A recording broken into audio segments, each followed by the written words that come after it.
မနဲ့4 နာရီလောက်မှာ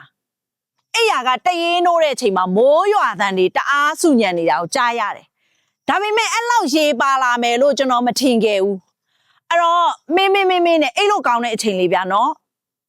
ဘယ်လိုပြောမလဲ4 နာရီလောက်ဆိုရင်ချမ်းစိမ့်လေးဆောင်းလေးပြန်ချုပ်ပြီးအဲ့လိုကောင်းတဲ့အချိန်အဲ့ဒီအချိန်မှာ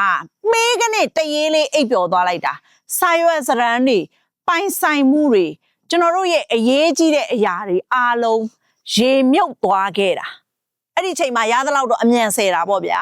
ဆယ်တယ်ဒါပေမဲ့ထင်မှတ်မထားတဲ့ရေကရင်ဘတ်လောက်ထိရောက်လာပြီးတော့ကျွန်တော်တို့ရဲ့ပိုင်ဆိုင်မှုတွေအကုန်လုံးရေမြုပ်သွားတော့ရေဒိန်နစ်ခဲ့ဘူးပါတယ်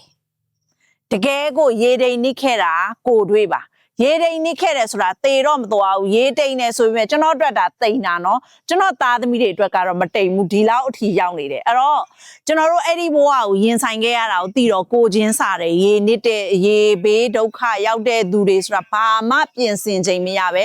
သူတို့ထိခိုက်သွားရတာနစ်နာသွားဆုံးရှုံးသွားရတာပေါ့ဗျာအဲ့ဒီလိုကိုချင်းစရာစာတရားတွေရှိတာဖြစ်တဲ့အတွက်ကြောင့်မို့လို့တကယ်လို့မြန်ရေနစ်တဲ့သူတွေတဲက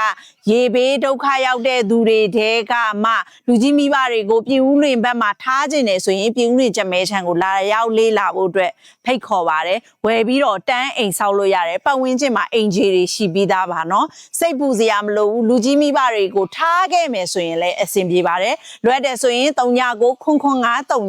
3 3 1 9 1 9 9ကိုဆက်သွယ်ပြီးတော့လာရောက်လေးလာလို့ရပါတယ်ရှင်